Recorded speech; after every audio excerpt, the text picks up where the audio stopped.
Ang liturgy or formal religious program and ritual ba ay talagang worship na? Pag ba dumalo at nag-participate sa pagtugtog, pag-awit, pagsayaw, pagbigkas sa mga corporate chants and verses and prayers, yung bang pagdalo sa praise and worship program ay nag-true worship na nga talaga by the standards of Jesus. John 4:23, sabi ng Panginoong Jesus, "Subalit dumarating na ang panahon, at ngayon na nga, na ang tunay na sumasamba sa Ama ay sasamba sa Kanya sa Espiritu at sa katotohanan, sapagkat ganyan ang uri ng pagsambang ninanais ng Ama. True worshipers will worship the Father in spirit and in truth. The Father is looking for those who will worship Him that way." That way ba tayo mag-worship? Do we worship in spirit and truth o dumadalo lang ng mga programa? Ano ang ibig sabihin ng Panginoon nung sinabi niyang darating ang panahon, and in fact dumating na nga kasabay ko, na ang tunay na nananampalataya ay mananampalataya, sasamba sa Espiritu at sa katotohanan, that people will worship in spirit and in truth. Ano yung kahulugan nun? Naintindihan na ba talaga yung in spirit and in truth? At yan ang ating aarukin sa tulong ng ating Panginoong Jesus. In spirit and truth, what it is not. Salamat, Panginoon, dahil maaari kaming manuri ng aming mga sariling mga kaugalian, mga ginagawa sa buhay, at ngayon turuan niyo po kaming suriin if we worship in spirit and truth. Kayo ang mangusap, kaliwanagan niyo ang maghari, turuan niyo po kami tigabayan. Dalangin namin, Ama, ang lahat ng ito sa ngalan ng iyong anak na si Jesus. What are hindrances to true worship? Mga hadlang sa pagsamba sa Espiritu at sa katotohanan. Hango sa encounter ni Jesus with the Samaritan woman, sasala tayo't sasagap ng mga katotohanan na nagbubunyag kung ano ang hindi worship in spirit and truth para masuri natin ating mga sarili. At sa ating pag-aaral, pag-isipan na agad ang interpretation and application. Kanya-kanya agad isip. John 4, kailangang dumaan si Jesus sa Samaria. So unang hadlang sa spiritual worship, geography, lugar, geographical divisions and distances. Hanggang ngayon, totoo yan. Nagiging hadlang, nagiging bakod ang mga geographical fences. Dumating siya sa isang bayan na tinatawag na Sychar. Malapit ito sa bukid na ibinigay ni Jacob sa kanyang anak na si Joseph. Dito matatagpuan ang balon ni Jacob. Dahil napagod si Jesus sa paglalakbay, umupo siya sa tabi ng balon.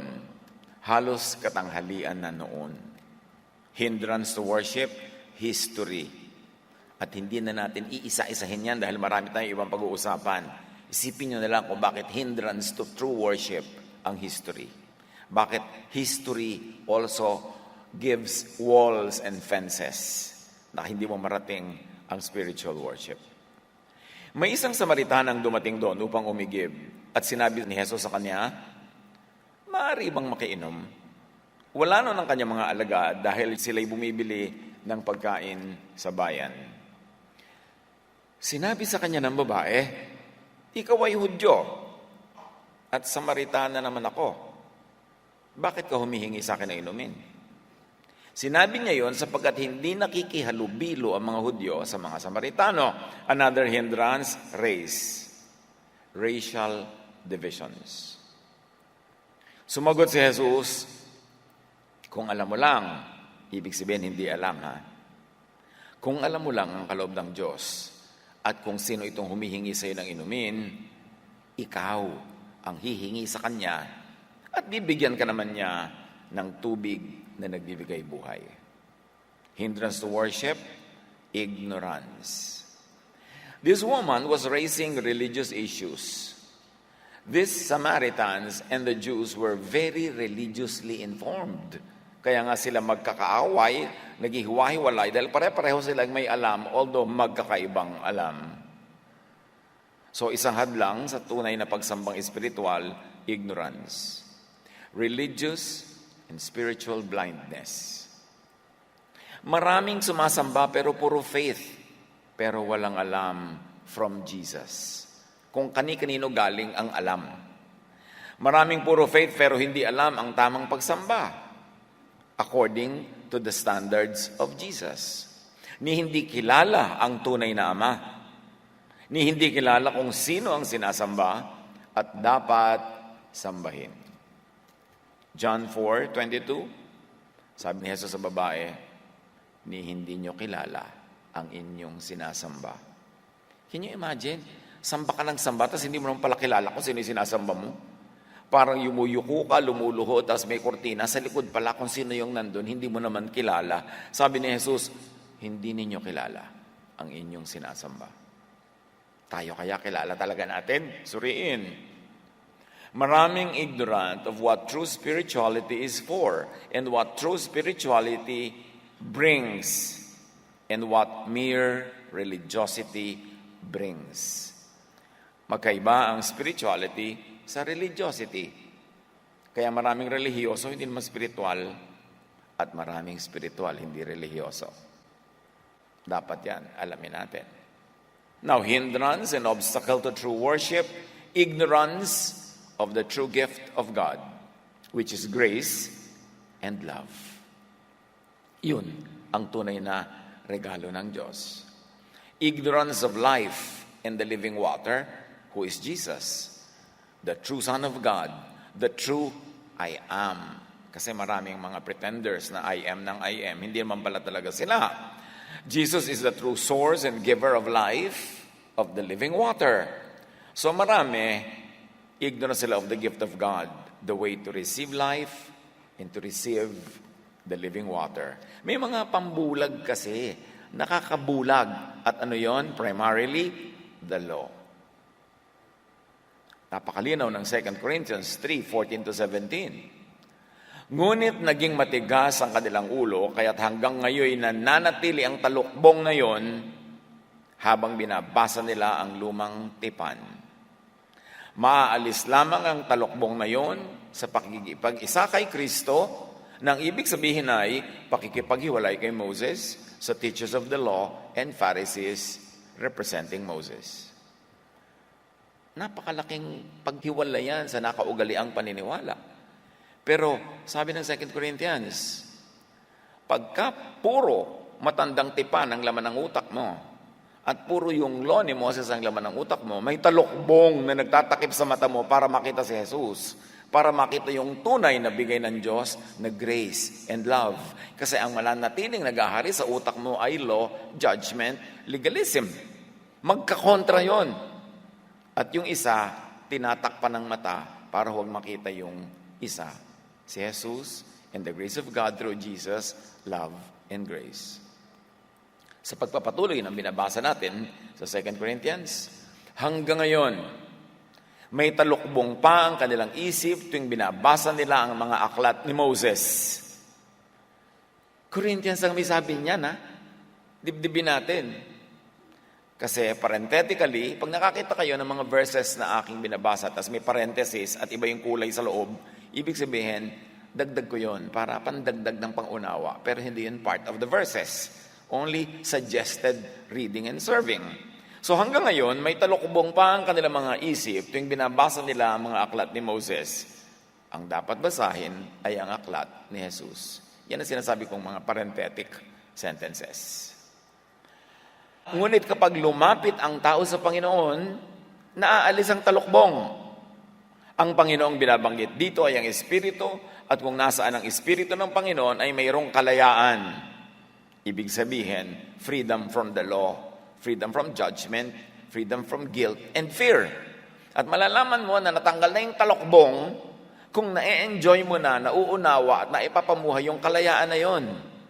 At hindi ka na nabubuhay sa takot, sa judgment at sa law kasi tinanggal na yung talukbong, wala ka ng pagtitig doon sa nakaraan na lumang tipan dahil nakatingin ka ngayon sa bagong tipan, sa dugo ni Jesus, which is freedom, love, and grace. Ituloy natin ang kwento ng encounter ni Jesus with this woman. At siguro, 5,000 beses na nating binasa ito eh. Pero ito yung binabasa natin, naghahanap tayo ng mga bagong mga katuruan. Nagsalita ang babae, Ginoo, malalim ang balong ito at wala ka namang pansalok. Saan ka kukuha ng tubig na nagbibigay buhay? Ang balong ito ay pamana pa sa amin ng aming ninunong si Jacob. You see, meron na naman siyang racial superiority kasi ninuno daw niya si Jacob at yung balon kanila hindi sa mga Hudyo, hindi sa lahi ni Jesus. Dito siya uminom, gayon din ang kanyang mga anak at mga hayop. Higit ka pa ba sa kanya? Sabi niya, you see, the racial issues, these geographical issues na naghahati-hati sa tao. So hindrance to worship here is racial, tribal, national pride, and prejudice. Na hanggang ngayon, among Christians around the world ay buhay na buhay pa. May mga lahing may superiority complex, may mga lahing may inferiority complex, dahil iniisip nila yung mga lahing may superiority complex ay superior nga. So hindrance yun sa true fellowship in worship. Sumagot si Jesus, ang bawat umiinom ng tubig na ito'y muling mauuhaw. Ngunit ang sino mang uminom sa tubig na ibibigay ko sa kanya ay hindi na muling mauuhaw kailanman. Ang tubig na ibibigay ko ay magiging batis sa loob niya. Ang patuloy na bubukal at magbibigay sa kanya ng buhay na walang hanggan. Kitang-kita natin dito, yung buhay na ibibigay ni Jesus ay nasa loob ng tao, wala sa labas. Hindi mo kailangang maghanap kung saan-saan, umakyat ng mga bundok, lumusong ng mga libis, tumawid ng mga dagat, dahil sabi, ang tubig ng buhay na ito, ang buhay na walang hanggang ito ay bubukal sa inyong kalooban.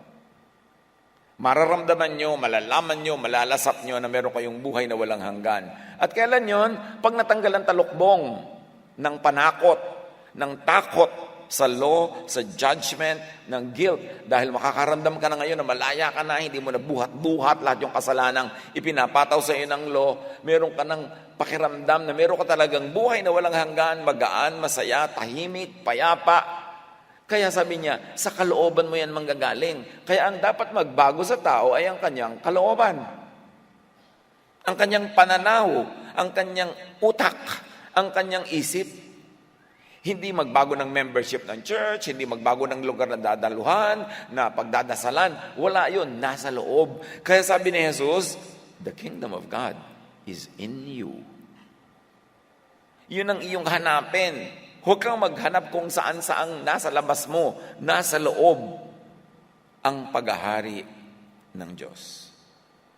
Sinabi ng babae, Ginoo, bigyan niyo po ako ng tubig na yan upang hindi na ako muling mauhaw, ni pumarito pa upang sumalok muli.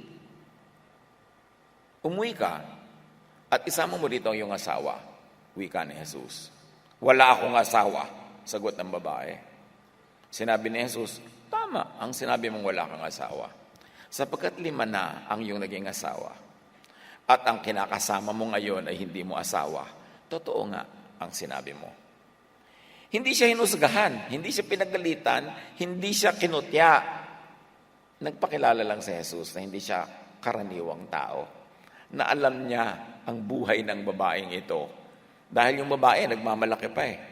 So parang sabi niya, teka, magkalinawan tayo kung sino ako para lumagay ka sa lugar at nang maintindihan mo ako.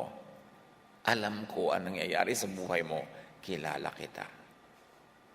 So Jesus reveals His super identity. Sinabi ng babae, Ginoo, palagay ko isa kayong propeta. Tama nga naman dahil bakit bilang ang mga nakasama na niya sa buhay. The woman comprehends na ang kausap niya ay di karaniwang tao. At dahil doon, handa na siya ngayong makinig. Hindi mag-lecture. Hindi ipagmalaking balon nila yon na apo siya ni Jacob. Dahil sinabi niyang, palagay ko isa kayong propeta.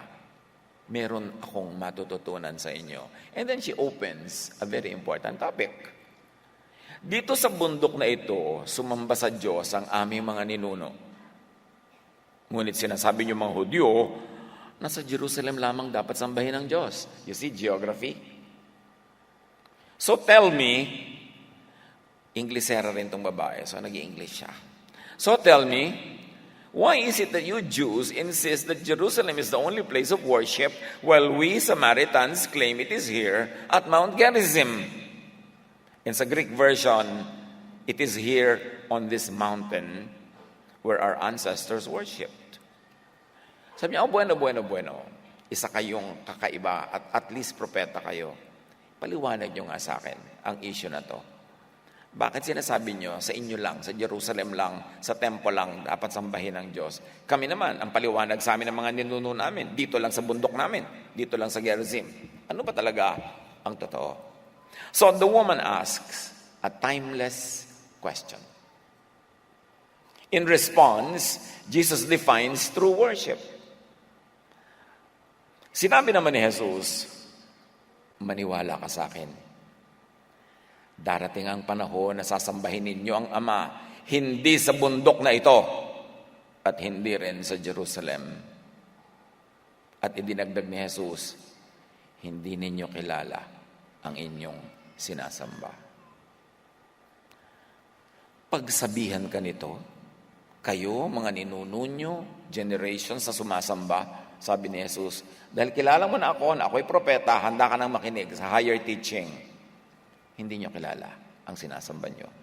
Hindi nyo alam kung sino ang sinasamba nyo.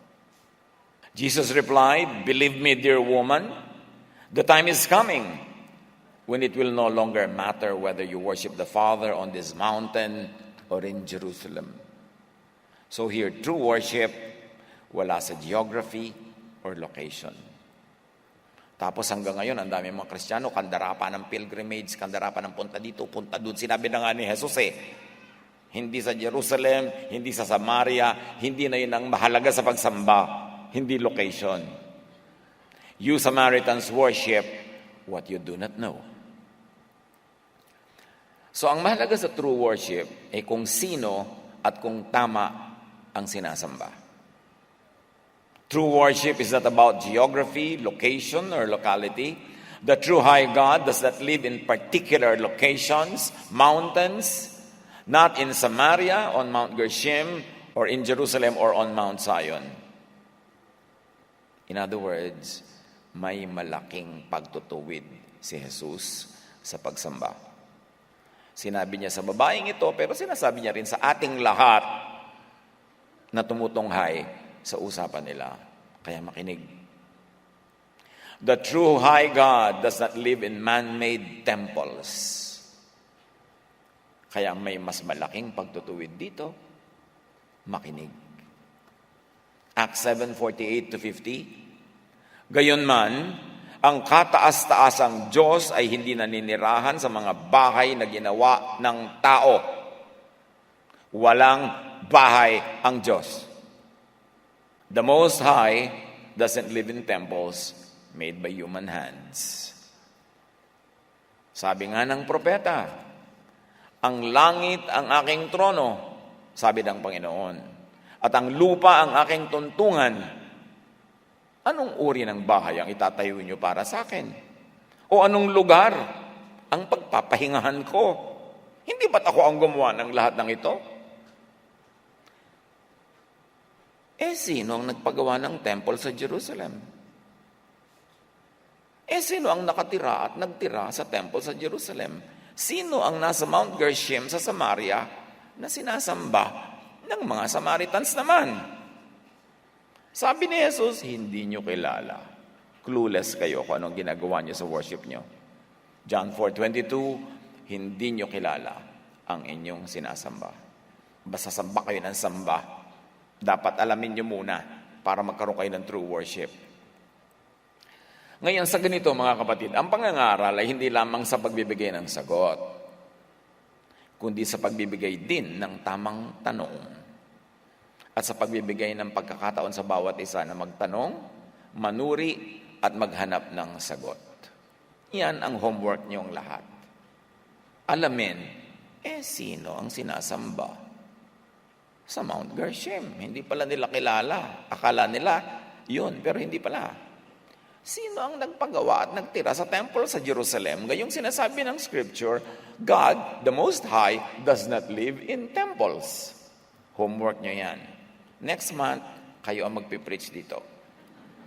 Kailangan dalhin nyo ang inyong mga na-research. Now, true worship is not about national, tribal, and cultural identity. Tapos ngayon, marami mga Kristiyano, hibang na hibang sa paghabol sa iba-ibang lahi dahil sinasabi nila, mas malapit sa Diyos ang lahing ito. Walang ganun. Isang kagilagilalas na kasinungalingan. Colossians 3:11, in this new life in Jesus, it doesn't matter if you are a Jew or a Gentile. Kita nyo, it doesn't matter if you are a Jew or a Gentile. Tapos yung iba, habol sa mga Jew. Nagpapanggap na Jew. Nagiging trinket Jew, pati mga kasuotan ng Jew, ginagaya. Sinabi na nga, it doesn't matter if you are a Jew or a Gentile. Circumcised or uncircumcised, barbaric, uncivilized, slave or free. Christ is all that matters. And He lives in all of us. Si Kristo ang pinakamahalaga sa lahat at siya'y nasa inyong lahat. Pag-isipan niyong mabuti yan, siyempre, ibig siyang angkinin at solohin ng kung sino-sino. So sasabihin lang, wala pa sa'yo si Kristo hanggang di namin binibigay sa'yo. Hanggang di ka namin binabautismuhan, o hindi ka namin kinukulto, hindi ka namin tinuturuan, wala pa sa'yo si Kristo. Sinabi na nga nasa inyong lahat ang Panginoon. Dapat nyo lang hanapin, dapat yung hukayin kung nasa kaloob-looban, because the kingdom is in you. Dinala na ni Jesus nung dumating siya. Hindi yan ipinagkait sa iba at ibinigay lang sa konti. Available to all. Ayaw siyempre yan ng corporate religion kasi nawawala yung franchise. Nawawala yung power. As dispenser of blessing, as the only ark of safety, as the only door to heaven. Press release lang yun. Dito kayo sa Scripture makinig. True worship is not about religious membership. Luke 17:20-21, minsan si Jesus ay tinanong ng mga Pariseo kung kailan darating ang kaharian ng Diyos. Kasi sa mga Jews, ang kaharian ng Diyos ay isang bagay na darating mula sa langit, bababa kasama ng mga ulap, inaantay-antay, inaabang-abangan, ipinapangako, tulad ng ipinapangako sa mga sinaunang Pilipino, ang pagkawala ni Bernardo Carpio sa pagkakagapo sa kuweba. Ibinibigay ito para may asahan kay, para lagi kang sumunod at kumapit. So, sabi niya, kailan ba darating ang kaharian ng Diyos? Yung kasi inaabangan nila, yung pagdating ng kanilang Mesaya, yung pagdating ng magliligtas sa kanila at bibigyan sila ng tagumpay laban sa lahat ng mga lahi sa mundo, gagawin silang military power and the center of the world. Yan ang kanilang paniniwala tungkol sa kanilang Jewish Messiah. In fact, si Jesus napagkamalan nilang Jewish Messiah nila. Kaya some people were about to take Him by force and force Him to become their king. Pero umalis si Jesus at nawala sa kanilang kalagitnaan. Napagkamalan nila, pero nung lumaon nalaman nila, ay hindi ito ang Jewish Messiah, kaya pinapatay nila. Because the Jewish Messiah is supposed to be a military leader, a political personality. At sabi ni Jesus, sabi sa kanya ni Pilato, ikaw ba ang king of the Jews? Sabi niya, no, my kingdom is not of this world. So hindi siya ang Jewish Messiah na magtatayo ng kingdom for Israel. Sabi ni Pilate, ay, harmless naman pala to sa rule ng Rome. Sabi niya, wala ako nakikita ang problema sa kanya. Wala siya kasalanan, so pawala natin. Kasi nga, sa Rome, ang tunay na threat ay yung King of the Jews, the Jewish Messiah, who was going to lead them politically and militarily against any foreign power and at the time, against Rome. Balik tayo. Tinanong ng mga Pariseo si Jesus, kailan darating ang kaharian ng Diyos? Sumagot siya, walang makikitang palatandaan ng pagdating ng kaharian ng Diyos. Kaya yung mga nahihibang dyan ng mga Kristiyano, tuwing lilindol, ayan, darating na si Jesus. Di ba? Tuwing merong dam na bumaha, ayan, second coming na. Tuwing may puputok na bulkan, end of the world na. Tuwing may pumuputok na pigsa, ayan, talagang end of the world na. Lahat na lang. Sabi ni Jesus, walang makikitang palatandaan. So tuwing may palatandaan, fake yon. Ano yon? Fake. Huwag kayong nagpapapaniwala sa kanyang mga kahibangan na lagi nalang natatakot. Nag-climate change lang, end of the world na. Talagang every so and so, may cycle ang planet nagpapalit. Except na nung huling palit, wala pa tayo dun. Hindi natin nakita. Pero ngayon, nagpapalit lang, mag-adjust ka lang. Ang init-init po, huwag kang magbilad. Mamayang gabi ka na lumabas. Adjust. Tumataas po ang mga dagat, pumunta ka sa bundok. Alaga namang nandun ka, tapos papanalangin mo, huwag tumaas. Talagang ganun. Natutunaw ang mga yelo. Ilang beses na yung natunaw, nabuo, natunaw. Hindi yung end of the world. The planet is just changing the system to adjust to overpopulation ng mga tao. So, sabi ni Jesus, walang ganyan. Fake news yan. Walang palatandaan. At wala rin magsasabing, narito na o naroon na. Sabi niya, alam niyo kung bakit walang palatandaan ng pagdating? Kasi walang mangyayaring pagdating. Kasi ang kaharian ng Diyos ay nasa inyo. Nasa puso. Nasa isip. Wala sa darating na kung ano-anong phenomena. Nandiyan na nga. Sa inyo nananahan. Hindi kayo ang papasok sa kaharian ng Diyos. Ang kaharian ng Diyos ay pupunta sa inyo. Kaya ang sabi ng prayer na itinuro ni Jesus, mapasa amin ang kaharian mo. Mapasa loob. Hindi yung darating na parang mga ulap-ulap. The kingdom of God is already among you. Sabi ni Jesus, the kingdom of God is in you. Sobra niyong pag-isipan yan. Huwag lang madinig, tapos lalampas. Ilang beses na natin narinig yan, pero iniisip ba natin kung anong kahulugan? That the kingdom of God is in us. True worship is not about particular methods and rituals and liturgies. Pinag-aaway-awayan pa yan. Noong 1980s, yung mga conservative at nagiging contemporary Christian churches noon, nagbabangayan, naghihiwalay, nag-i-split ang mga church on the simple issue kung gagamit ng drums sa worship. Worship team, parinigan ng drums. Awat na. Yang drum na yan, ang daming churches nag-split. Kung gagamit ng drum or not. At meron pa mga churches nag-accommodate. May una silang part 1 ng kanilang pagsamba. Yung tinatawag nilang praise and worship. Merong drum. Dugudugudugudung, di ba? May kung ano-ano, may cymbals. Tapos noon, may konting pahinga. And now, part 2, magsisimula na ang banal na pagsamba. Ibig sabihin, organ na lang yung tugtog. Yan yung mga nagdi-divide. Mga issues na hindi naman dapat ginagawang issue. Kailan ba mag-o-offering before or after the message? Kailan ba tatayo, uupo? Yan pinag-aaway-awayan. Pero wala yan dyan. Romans 12:1-2, I plead with you to give your bodies to God. Let them be a living, meaning not dead, and holy sacrifice, the kind He will find acceptable. Ang isa daw tunay na worship in spirit and in truth is to give your body as a living sacrifice. Ano yun? Ihahain mo ang sarili mo para saksakin dyan, sunugin? No.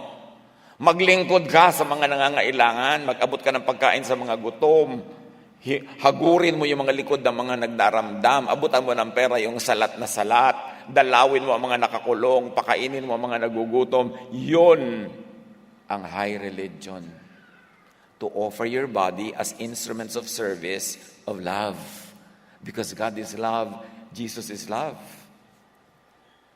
Hindi yung body mo lang na nagkakakawag ka ng katataas ng kamay, although wala namang masama doon, pero kahit mangawit ka ng katataas ng kamay, kung wala kang ginagawang paglilingkod sa kapwa, hindi pa worship yon. Minsan emotional tripping lang yon. Yung mga iba yung, gusto ko po i-worship, napaiyak talaga ako. Nag-emotional trip ka yata. Gusto mong paiyakin kita, halika rito. Hindi dapat ganun. This is truly the way to worship Him. Sabi na binabasa natin, don't copy the behavior and customs of the world. But let God transform you into a new person by changing the way you think. Then you will learn to know God's will for you, which is good and pleasing and perfect will. So the way to true worship is to change your mind. Change your mind about God. Change your mind about how to worship God and worship in spirit and truth according to the teaching of Jesus. Romans 12:1-2, ialay ninyo ang iyong sarili bilang isang handog na buhay. Ano ba yung buhay? Kumikilos. So handog sa pagkilos. Worship through movement. Banal at kalugod-lugod sa Diyos. Ito ang karapat-dapat na pagsamba ninyo sa Diyos. Meaning sa pagiging buhay at sa pagkilos, meaning sa pagmamahal sa kapwa. Huwag kayong makiayon sa takbo ng mundong ito, samba ng samba without understanding. Sa halip, hayaan ninyong baguhin ng Diyos ang inyong pag-iisip. Tungkol sa kung sino talaga siya at kung paano talaga sumamba. Sabi, upang maunawaan ninyo ang kanyang kalooban, sa gayon magagawa ninyo kung ano ang mabuti, kalugod-lugod, at ganap na kalooban ng Diyos. Ibig sabihin, hindi pa ninyo ginagawa kung ano ang mabuti, kalugod-lugod, at ganap na kalooban ng Diyos. Kaya sinasabi pa dito. Isaiah 29:13, and so the Lord says, these people say that they are mine, they honor me with their lips, but their hearts are far from me, and their worship of me is nothing but man-made rules learned by rote. Kabisote lang ang worship nila. Hindi galing sa loob, memoryado lang. Their worship is a farce, for they teach man-made ideas as commands from God. Obviously, the one speaking here is the Most High God, Elyon, because all of these characters, yung mga ayaw niya ng mga ganung-ganung drama, yung gusto niya yung taus-puso at mapagpakumbabang pagsamba, are all the teachings of the Most High God, Elyon. True worship is not about the verbal and ceremonial offering of praises. The Most High God is not egotistical. The Most High God does not seek praises. Kaya sabi ni Jesus, hindi nyo kilala kung sino sinasamba nyo na ang hilig-hilig magpa-praise. Hosea 6:6, I want you to show love, not offer sacrifices. I want you to know me more than I want burnt offerings. So the Most High God does not want burnt offerings. He wants His people to love one another as act of worship. Sapagkat wagas na pag-ibig ang nais ko at hindi handog. Sino ang mahilig sa handog? Kaya sabi ni Jesus, hindi nyo kilala ang sinasamba nyo. Sapagkat wagas na pag-ibig ang nais ko at hindi handog, pagkilala sa Diyos sa halip na handog na sinusunog. At napakalinaw ng sabi ni Jesus sa John 5:41-42, I do not accept glory from human beings. Hindi ko kailangang purihin ako ng purihin. Hindi ako yan. But I know you. I know that you do not have the love of God in your hearts. Hindi ako naghahangad ng parangal ng tao, subalit kilala ko kayo, alam kong wala kayong pag-ibig sa Diyos. Puro kayo papuri ng papuri. Talaga ba may pag-ibig kayo sa Diyos? Show it by loving others. True worship is not about the offering of sacrifices. Hebrews 10:4, for it is not possible for the blood of bulls and goats to take away sins. Bakit offer sila ng offer ng blood of bulls and goats? Kanino nila ino-offer? Samantalang sinasabi, hindi ako mahilig sa mga ganyan. Sino ang mahilig? Sabi ni Jesus, hindi nyo kilala ang sinasamba nyo. Ipinapakilala ko sa inyo para maituwid ang mga ginagawa nyo. Psalm 51:16-17, you are not happy with any sacrifice. Otherwise, I would offer one to you. You are not pleased with burnt offerings. Yan ang sinasabi to the Most High God. You are not pleased with burnt offerings. The sacrifice pleasing to Elohim is a broken spirit. Marami sa atin, bago sa paninig yung Elohim, actually Elohim is translated into English as God. So actually, ang Hebrew nun, Elohim. Kaya pag-aralan nyo, and there's that version of the Bible the names of God, Bible version, that does not translate the Hebrew words. Kaya ang mababasa mo doon, Elyon, Elohim, hindi yung mga the Lord, God, kasi in English na eh. Nawawala tuloy yung identity. I encourage you to read the Old Testament, especially in the names of God, Bible version, because there, the names are revealed as they are given in Hebrew. Hindi nakakubli sa mga English translations. John 4, subalit dumarating na ang panahon, sabi ni Jesus, at ngayon na ngayon, na mga tunay na sumasamba sa Ama ay sasamba sa Kanya sa Espiritu at sa katotohanan, sapagkat yan ang uri ng pagsambang ninanais ng Ama. Kung dumarating pa lang ang panahon ng tamang pagsamba, ibig sabihin, all throughout history, hindi tama ang pagsamba nila. Dahil bakit sinasabi ni Jesus, dumarating na ang panahon at ngayon na nga, na ang tunay na sumasamba sa Ama ay sasamba sa Kanya sa Espiritu at sa katotohanan, not in the manner that you Samaritans and not even the Jews in Jerusalem do. Malaking revelation yan. Huwag nating lampas-lampasan yung turo ni Jesus para kumapit tayo at mangunyapit na parang toko sa mga nakasanayan nating kahulugan nun. Hingin natin kay Jesus, ano ba talagang sinasabi niya para tayo makasunod? But the time is coming, sabi ni Jesus. Indeed, it's here now, when true worshipers will worship the Father in spirit and in truth. The Father is looking for those who will worship Him that way. Yun ang hinahanap ng Ama na pagsamba. Yun ang hinahanap ng Ama na mga sasamba. True worship is about worshiping the true Father in spirit. May true Father kasi may fake. Homework. Sino ang fake? Pag sinabi ni Jesus, I am the truth, ibig sabihin may falsehood. Pag sinabi ni Jesus, I am the way, therefore merong dead end. Pag sinabi niyang, ako ang buhay, therefore merong death. Laging may tinutumbok ang sinasabi ni Jesus. Parang echo yan, parang nananalamin, merong reflection. So sinabi niya, I am the way, kasi ang nakasanayan ng mga tao, hindi yung true way, dead end. Dapat alamin.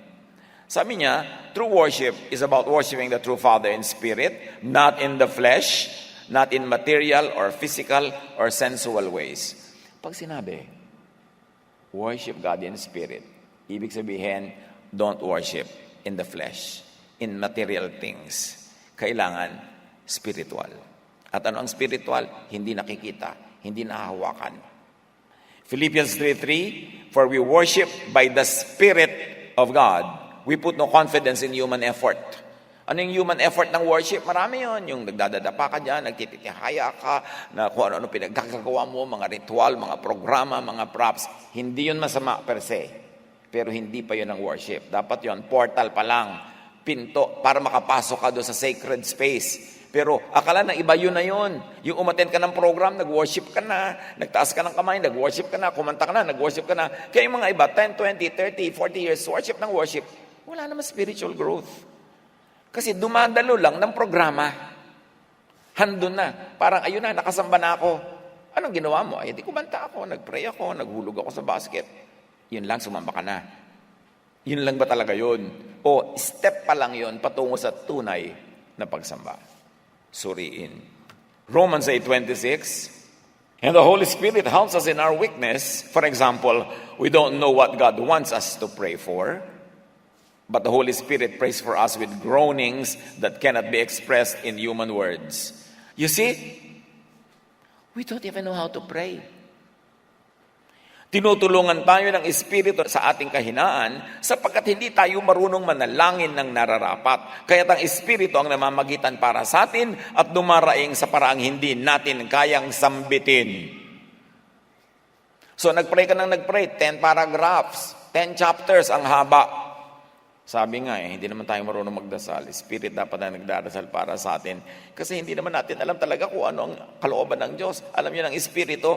At yung Espiritu pwede tayong turuan. In fact, pwede manalangin for us in our behalf with words, with groans too deep for human words.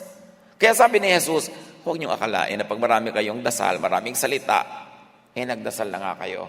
Pagans do that. Pero ang mga tunay na nanalig sa Diyos, hindi dinadaan yan sa salita o sa dami ng salita. Kaya sabi ni Jesus, when you pray, go to your room, close the door, and you can be alone, And the Holy Spirit can be alone with you and you can interact with God in a very personal way. Kasi kung ang dami-dami yung nagdadasal together, may prayer leader, nakalista pa yung mga idadasal, di prayer with words yun. Human agenda. Hindi yun masama, ang group prayer. No. Very powerful yan. Pero hindi yun ang end. Hindi ko man nagtipon-tipon kayo sa luneta, nagdasal kayo doon sabay-sabay, may mga kung ano mga programa, nagdasal na nga kayo.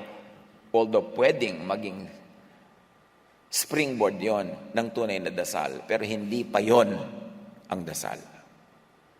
Ang daming itinuro sa Jesus, sinutuwid niya yung mga practices sa mga tao.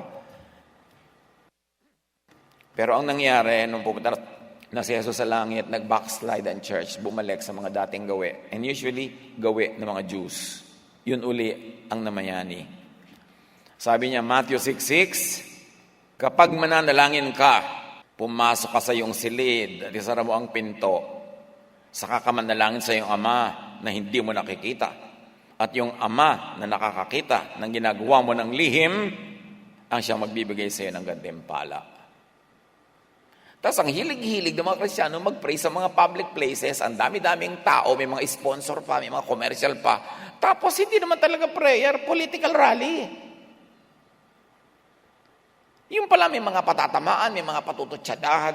Ba't ka pa sumali doon? Sinabi na nga ni Jesus, pumasok ka sa kwarto mo at magkulong ka. Sumusunod ka or not? Magkalinawan tayo. Mahalaga ang public prayer, ha? Mahalaga ang group prayer.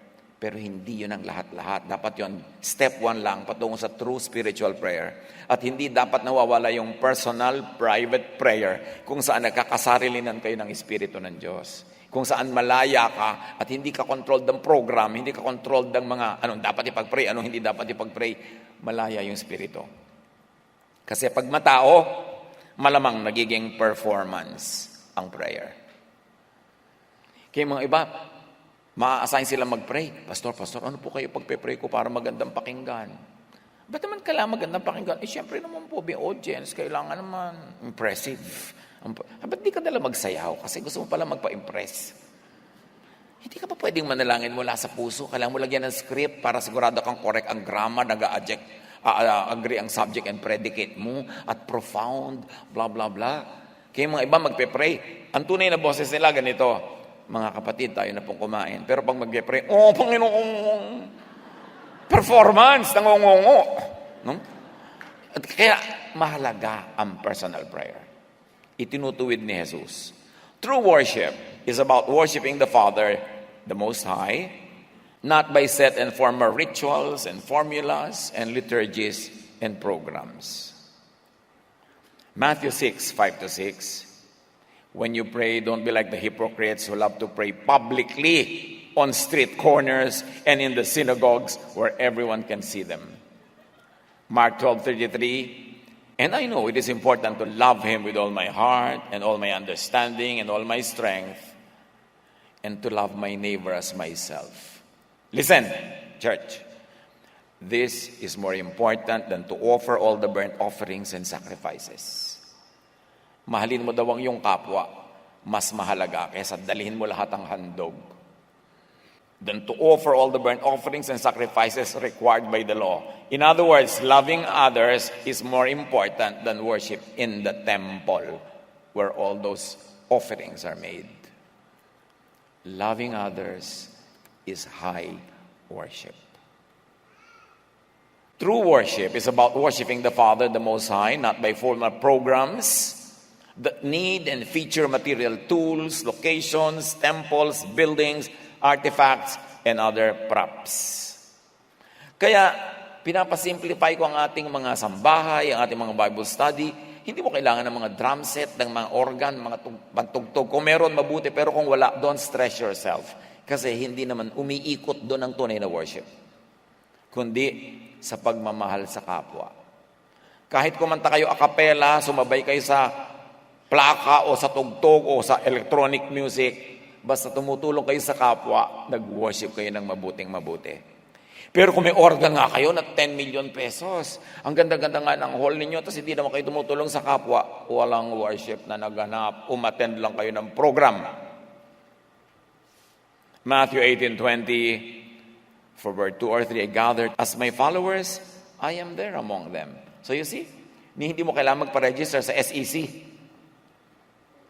Hindi mo kailangan bigyan ng authority ng mga self-appointed, mga kung sino-sinong high-sounding religious leaders na kailangan para ka makapagtayo ng church, may authority nila, may pirma nila. Sabi ni Jesus, pag may 2 o 3 sumasamba sa akin, may church.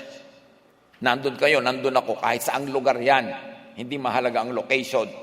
Ang mahalaga yung puso na kayo ay nananalig at sumasamba kay Jesus. Acts 17, 24-25.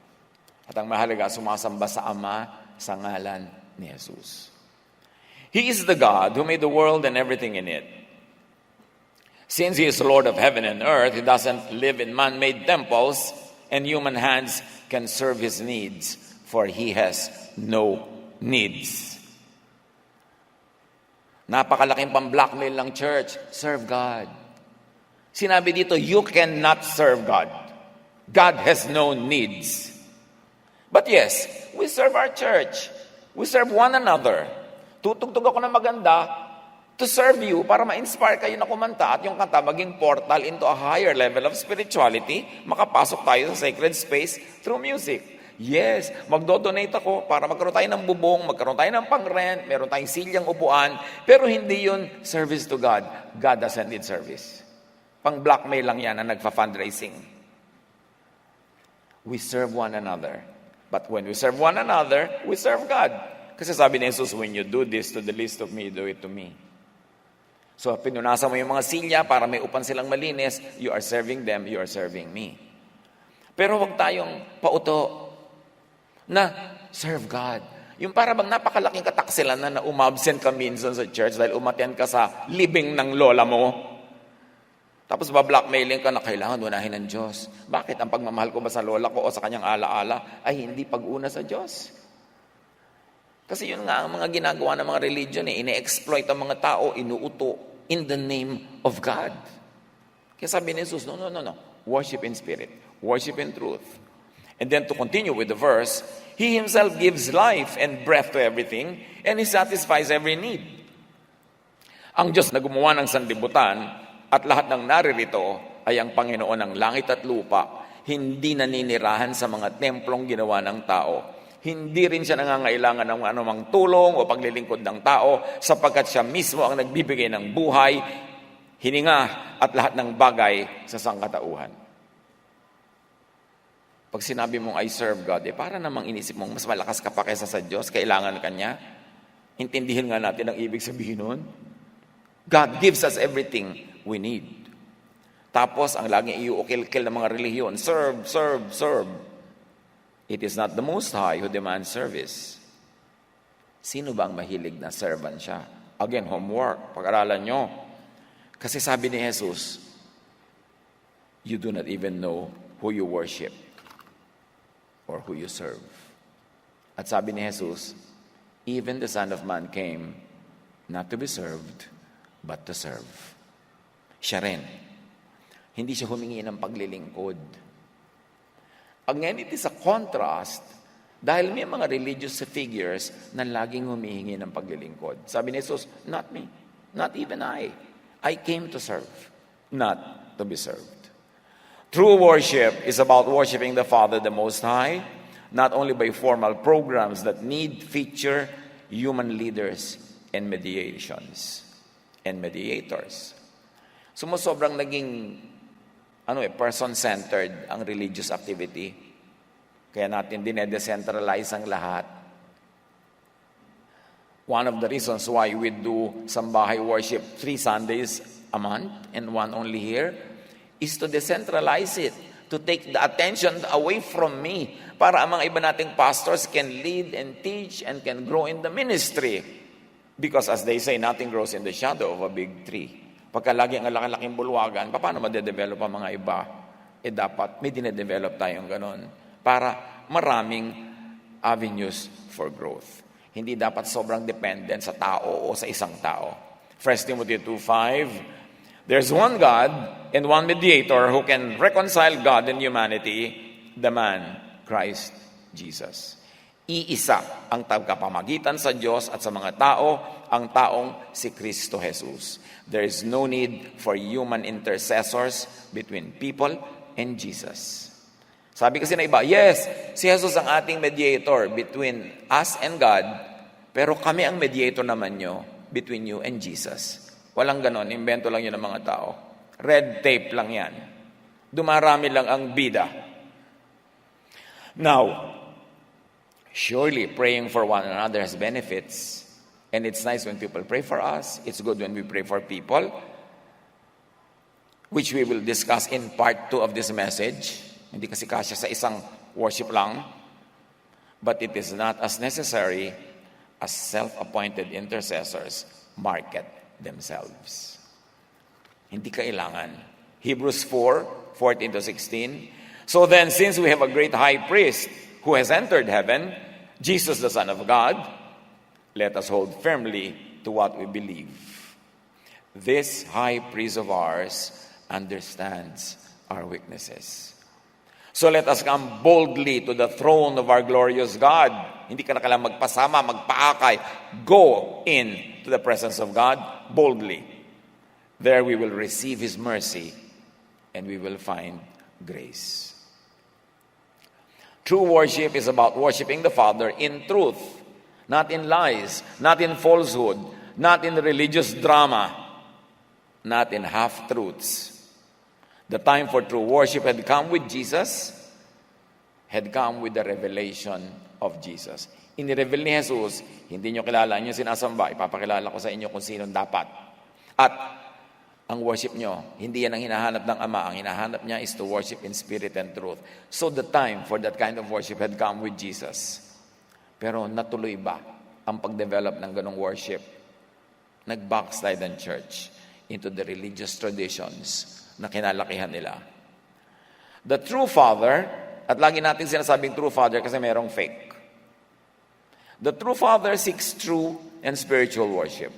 Does not want worship that centers on man-made temples, sacrifices, human priests, leaders and intercessors, group hype, and emotional people getting their fix, their trip, their high, their religious opium.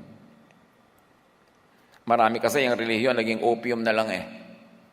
Pampahay, kailangan ng tripping, kailangan ng fix. How can corporate worship be beneficial then? When it can serve as portal, as entry point to the divine space, to the divine frequency. And that's a word. Take note of that word frequency because we'll use it more often. So, corporate worship can be beneficial when it becomes a portal into what we call heaven, which is not a place but a state of heart and mind, and be one with the divine.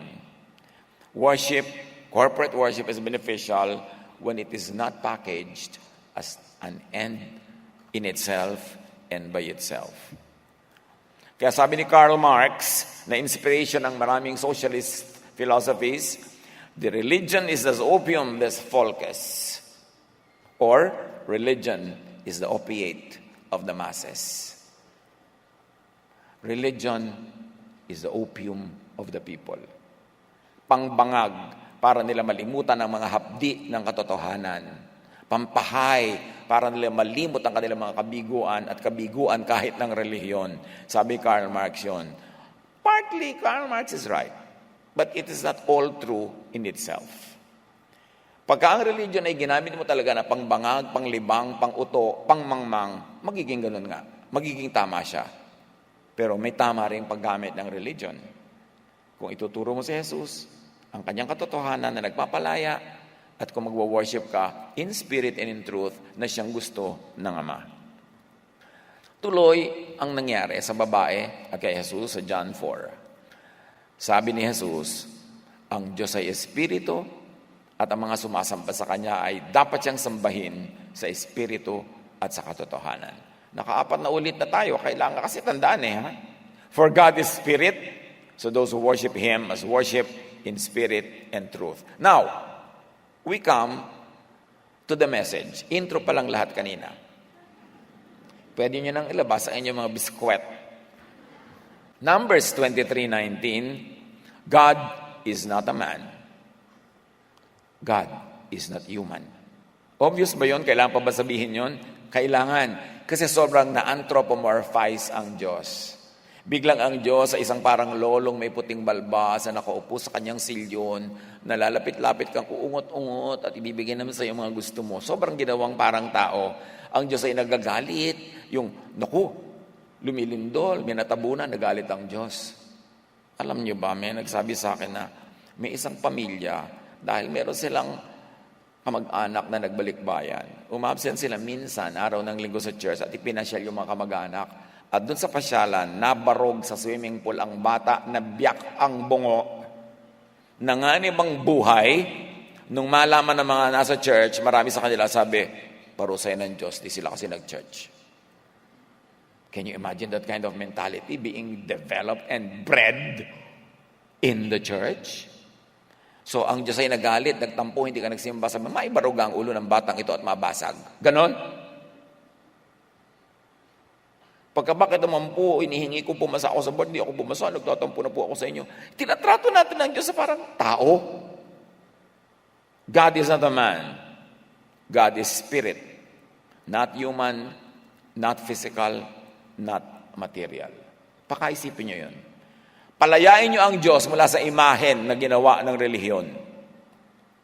Kinulong ang Espiritu ng Diyos sa loob ng mga imahen na tumutugma sa mga gusto at hilig ng tao.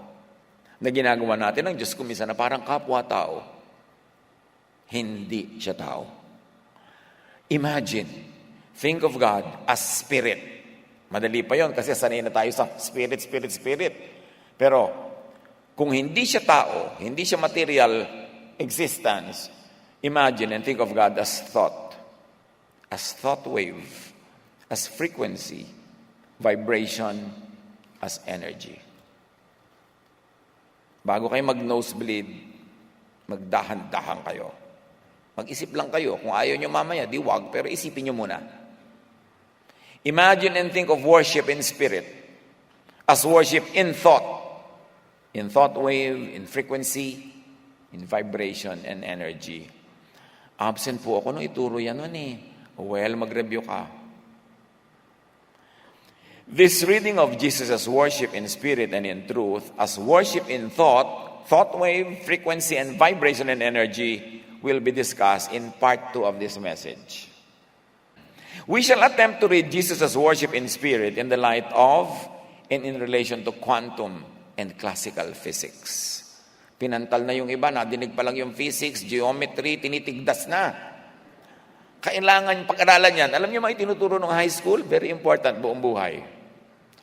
So, pag-aralan natin in terms of resonance, neuroscience, psychology, and philosophy. Dahil nandun lahat ang katotohanan, hindi lang nasa loob ng simbahan, hindi lang nasa loob ng catechism books. Colossians 3:2, set your mind on things above, meaning invisible. Ano pa ba ang invisible, kundi yung kakaiba o yung iba? So set your minds on things above, not on earthly things, not on the visible. At ano pa ba ang visible, kundi yung nakasanayan? So dapat explore na natin ang hindi nakasanayan, yung invisible, yung things above, not only the things on earth. Ang mga bagay na panlangit, ang isaisip ninyo, hindi ang mga bagay na panlupa. Think of the invisible, not only the visible. Think of the intangible, not only the tangible. 1 Corinthians 2:11, for who knows a person's thoughts except their own spirit within them? In the same way, no one knows the thoughts of God except the Spirit of God. So, nakikita natin dito yung thought, yung spirit, said in the same breath and depth as we'd say frequency, energy, vibration, wave. The way to worship, to connect with God, is to be one with God in spirit, meaning in thought, in vibration, in frequency, in resonance. As dagdag and necessary na susundan ng mga more conventional acts of worship. Kaya sabi natin, yung mga pagkanta, pag-awit, pagdarasal, pagsasama-sama, dapat yon step yon towards a higher kind of fellowship with the divine. God and the Holy Spirit have certain vibrations You have certain vibrations, and everything around you has certain vibrations. If we align our vibrations to God's, amazing things begin to happen. At ayan ang reference. Snapshot nyo para pwede nyong balik-balikan at pag-aralan. Yan ang sabi dyan. True worship in spirit is aligning with God's spirit or God's vibration. Kasi nga yung word na spirit, gas-gas na, hindi na natin nakikitaan ng meaning yan . Basta hindi body, hindi physical spirit. So, God vibration. John 4:24, so those who worship Him must worship in spirit, meaning not human, not physical and material ways. And it can be thought wave, frequency, vibration, energy. John 4, ang Diyos ay Espiritu, at ang mga sumasamba sa Kanya ay dapat siyang sambahin sa Espiritu at katotohanan. So imagine, equate worship and prayer with quantum physics, yung necessary development ng classical physics. According to science, everything is connected. Energy is eternal, and consciousness is dynamic. Anong conclusion and application nito? Prayer has real power. So then, get us wrong. Mabuti yung group prayer, mabuti yung mga nagpe-pray kayo together, kaya lang hindi dapat yun ang end. Beginning pa lang dapat yun. No? So equate prayer with quantums, observation, and tunneling. And in the previous months, we have discussed observation and tunneling already in line with prayer. That prayer, ang equivalent niya sa quantum is observation and tunneling. What are we saying here? That the most important universal truths in creation are said in religious terms, but are also now explained in scientific terms. Hindi yan magkakontra, magka-agree. Dapat lang pareho mong unawain para makita mo na nag-agree sila. And as we always say, science could be God's last prophet. Na ang talaga magpapaliwanag ng mga hiwaga ng Diyos, hindi mga religious gobbledygook, kundi science. Na lingkod ng Diyos ang science. Hindi kumalaban ng science sa Diyos. Yung mga relihiyoso lang, kinakalaban yung science kasi nawawala yung power nila to be the sole dispenser of truth. Pero mahalaga mag-search in spirit and truth. Balik sa kwento ng babae. Sinabi ng babae, nalalaman ko pong darating ang Mesiyas, ang tinatawag na Kristo. Pagdating niya, siya ay magpapahayag sa amin ng lahat ng bagay. Sumagot si Jesus, akong kausap mo ngayon ang iyong tinutukoy. Then Jesus told her, I am that Messiah. Not the Jewish Messiah, but that true Messiah. The I am is here. I am the Lord. I am the one speaking to you. Iniwan ng babae ang kanyang banga. Bumalik sa bayan at sinabi sa mga taga roon, halik kayo, tingnan ninyo nga, taong nagsabi sa akin ng lahat ng ginawa ko. So you see, it was important for Jesus to tell the woman that I know you and I know what's happening in your life. Yun ang naging kapitan niya para maniwala siya kay Jesus. Sabi, tingnan nyo ang taong nagsabi sa akin ng lahat ng ginawa ko. Siya na kaya ang Kristo? Kaya't lumabas ng bayan ng mga tao at nagpunta kay Jesus. So na-solve yung gender divisions and gender issues. This time the woman became the prophetess. She became the one who declared truth. She was the one who preached Jesus to the people. Tapos ngayon, pagbabawalan ng mga Pharisaic churches ang women to speak. Nag-backslide na naman sila sa law. Now, Jesus crossed and broke geographical, racial, social, gender divides. Tapos even Jesus' followers backslid to so much Mosesness and Pharisiness, even and especially on gender and dietary issues. But that is another topic. Jesus does the work of teaching about true worship. He corrected many false forms of worship which were prevalent at His time. Mark 7, 6-7, sinagot sila ni Jesus, mga mapagkunwari, tama nga ang sinabi ni Isaias tungkol sa inyo ng kanyang isulat. Ang paggalang sa akin ng bayang ito ay pakunwari lamang, sapagkat ito'y sa bibig at hindi sa puso bumubukal. Walang kabuluhan ang kanilang pagsamba. So you see, kaya sabi ni Jesus, you should worship in spirit and truth. sapagkat itinuturo nilang galing sa Diyos ang kanilang mga utos. Let me pause here a while, mga kapatid, para sa isang kapaki-pakinabang na application. Kung ang daming nagtatali, gumagapos, nagkukulong sa inyo, pumipigil sa inyo na ma-develop, lumigaya, sumaya, suriin nyo muna, baka yun ay mga imbentong utos ng relihiyon na sabi nila utos ng Diyos. Huwag niyong sayangin ang inyong buhay, biguin ang lahat ng inyong mga pangarap, sikilin ang lahat ng inyong damdamin sa pagsunod sa mga utos ng relihiyon na sinabi ni Jesus, marami dyan, utos lang nila. Sinasabi nila, utos ng Diyos. Manuri muna kayo bago kayo mag-sacrifice. Sayang ang maiksing buhay. Sabi ni Jesus, I came that you might have life and have it to the full. Pero kung makikinig ka sa religion, lalo sa Pharisaic religion, sabi niya, hindi, magdusa ka, maghirap ka dito, sa langit ka nalang bumawi. Hindi yun ang utos ni Jesus. Sabi niya, mapasa amin ang kaharian mo. Ngayon na, dumating na yung kapayapaan, yung kapunuan, yung kaligayahan, kasiyahan, dumating na. Huwag na namin hintayin, mamatay pa kami para namin maranasan ang pagpapala ng Diyos. Pero ang tinuturo ng maraming religion, magtiis ka na lang, sa langit ka bumawi. Pang-uto lang yun. Huwag kayong pauto. Suriin nyo ang lahat ng pumipigil sa inyo para maging ganap, maging buo, maging masaya. Baka hindi naman talaga Diyos. Kasi si Jesus, isa lang ang iniwan niyang command.